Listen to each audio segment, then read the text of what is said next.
Disclaimer, मेरे पास इस anime के कॉपीराइट्स नहीं है, ना ही मैंने इस एनिमे को बनाया है। मैंने तो सिर्फ इसको एक्सप्लेन किया है। शुक्रिया।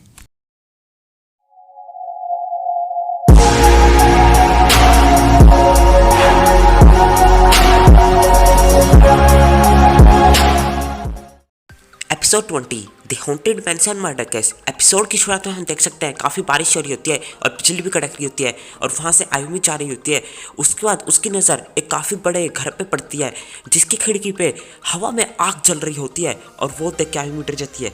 अगले दिन स्कूल में कौन को चलो गोस्ट हंटिंग मतलब भूत पकड़ने चलते हैं और उसके बाद कौन बताए अच्छा तो आखिर ये जगह है कहाँ।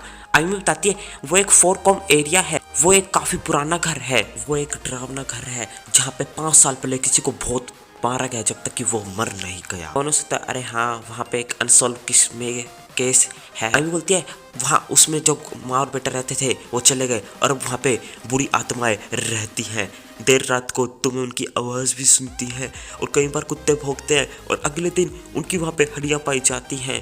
और मैंने पिछली रात को देखा कि वहाँ पे एक भूत हवा में खिड़की पे था और तभी वो चिल्लाती है और उसके बाद बोलती है चलते हैं ना। और घंटा मिचकू को धक्के से मना लेता है और आयुमी कोनन को। और उसके बाद फिर वो उस घर पे जाते हैं, बोलते हैं गेट बंद है।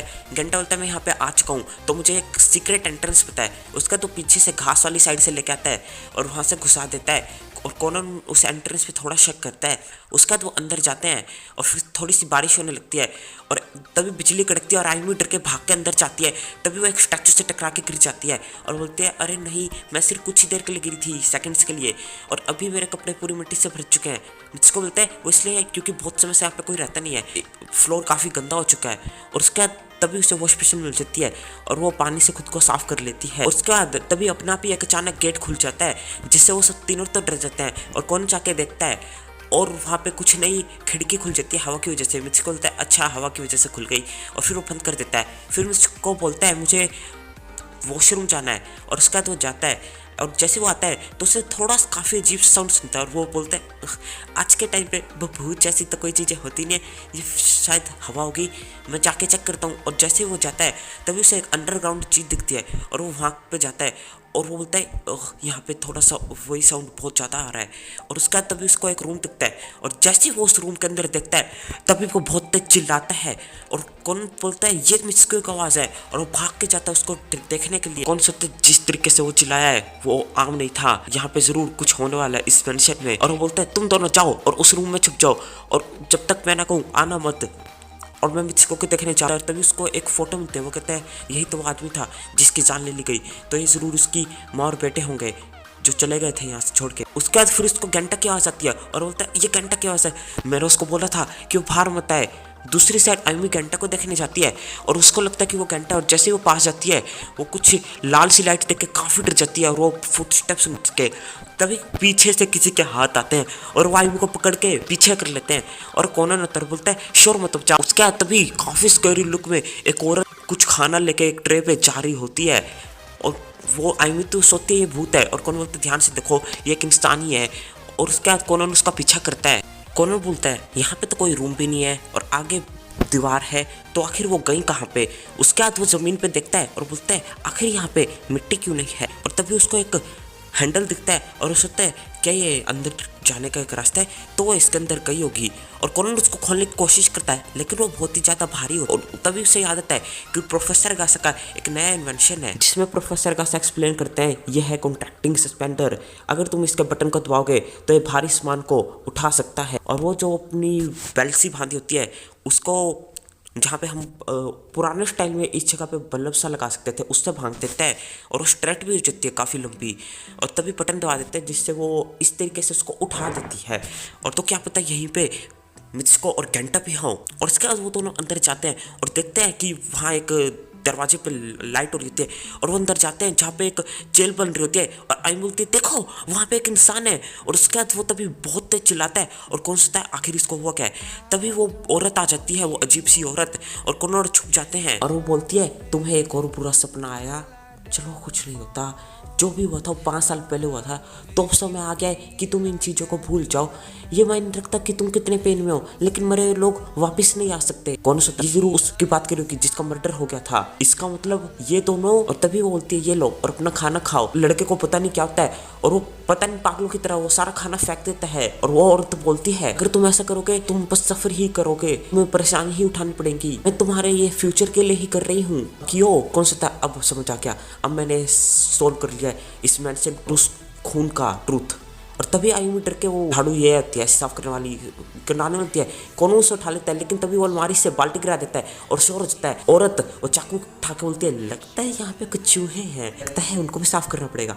अब छुपने का कोई फायदा नहीं है, बाहर आ जाओ। बोलता है लेडी जैसा कि तुमने कहा, मुझे तुम्हारी एक फोटो मिली थी जिसमें तुम और तुम्हारे हस्बैंड थे, जिसकी 5 साल पहले जान ले ली गई थी। उस फोटो में जो था वो है तुम्हारा बेटा, तुम्हारे बेटे से बिल्कुल अलग दिख रहा है। सिर्फ जो एक चीज चेंज नहीं वो है उसकी आंखों के नीचे का तिल। मुझे कुछ अजीब लगा जब मैं इस घर में आया था, तभी मर्डर के बाद तुम लोग तो चले गए थे, तो पानी अभी भी आ रहा है। आखिर क्यों? कोई भी इतना बेवकूफ नहीं होगा क्यों पानी का बिल देगा उस घर के लिए जहाँ पे वो रहते भी ना हो। एक और चीज, वो सीक्रेट एंट्रेंस वो लकड़ी की बनी है और वो बाकी चीजों से नहीं दिख रही है। तो शायद तुमने बाद में बनाई होगी जब खून हो गया होगा, और तुमने इसलिए बनाई होगी ताकि कोई भी तुम्हें आते जाते ना देख सके और तुम इस के अंदर आसानी से आ जा सको। लेकिन तुमने अपने ही बेटे को आखिर उस जेल के अंदर क्यों रख रखा है? देख कौन हो तुम?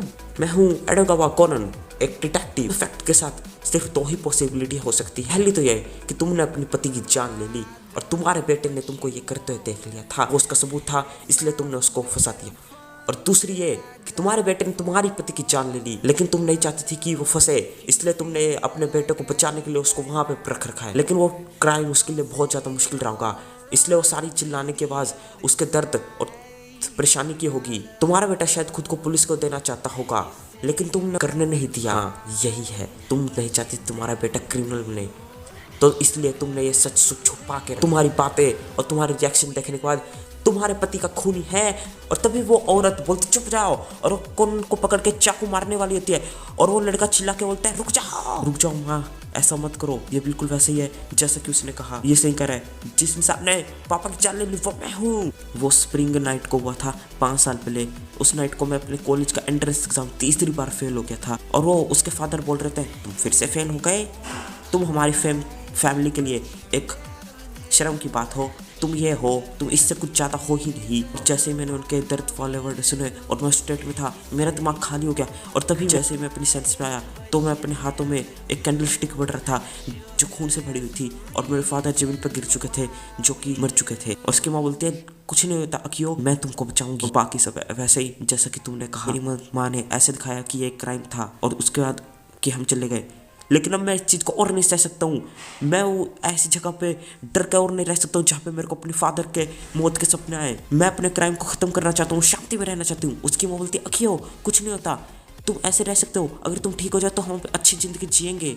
और अगर हम किसी को ना बताएं, कौन बोलता है हाँ अगर आप पुलिस को ना बताओगे तो आप बच सकते हो, लेकिन तुम कभी भी इस क्राइम से तो नहीं बच सकते कि तुमने एक खून किया है। और मैम क्या आप ये चाहती हो कि आपका बेटा सारी उम्र इस पर्यटन के साथ जिए? उसके बाद वो रोने लगते हैं। फिर कौन बताता है आगे क्या हुआ? डरावनी रात खत्म हुई और वो दोनों बाहर ग्रास में सो रहे थे। जरूर उसकी माँ ने उनको वहाँ पे फेंक दिया होगा और उसी सेम दिन उन दोनों ने पुलिस को दे दिया। और आखिरकार वो 5 साल पहले वाला मिस्टर केस सॉल्व हो ही गया। और ऑफकोर्स हमें अपने पेरेंट्स से काफ़ी डांट पड़ी। कौन को देखो किससे डांट पड़ी। और यहीं पे होता है हमारा एपिसोड 20 खत्म। और उसके बाद आउटर आता है और आउटर के बाद ये होता है, कौन बोलता है क्या एक और हॉन्टेड घर? घंटा बोलता है आयुमी ने एक और ढूंढ लिया। आयुमी बोलती है वो एक 2 कॉम एरिया है और उसके नाम गेट है एटो। लोगों के मुताबिक वो एक अजीब घर है जो डरावनी किताबों से भरा पड़ा है और वहाँ पे एक लड़का अकेला रहता था जिसे मॉन्स्टर्स ने खा लिया। कौन सा था? एक यंग लड़का अकेला रहता था अजीब बुक्सों के साथ। एटो 2 कॉम एरिया। कौन सा था? क्या तुम श्योर हो वो एटो है? आयुमी बोलती हाँ वो ई है काटाकाना और तो है कांची। कौन सा? एटो एटो कूदो। और वो कहते चलो चलते हैं। और कौन बोलता है रुको वो एटो नहीं कूड़ो है, इसका मतलब मेरा घर। और यही पता है हमारा एपिसोड 20 पूरी तरह खत्म। तो गाइस बताना वीडियो कैसी लगी। वीडियो पसंद आए तो लाइक कर देना, शेयर कर देना, सभी से सब्सक्राइब कर दो हमारे चैनल को, बेल आइकन दबा दो और कमेंट करके बताओ कैसी लगी वीडियो, कैसे इंप्रूव करें। और आप बताना हमको सजेस्ट करो कि कैसे इंप्रूव करें। और अपने फ्रेंड्स से शेयर करो, सपोर्ट करो। पूरी वीडियो आपने देख ली हो तो उसका बहुत बहुत शुक्रिया, आभार। Thanks for watching, keep loving, keep supporting.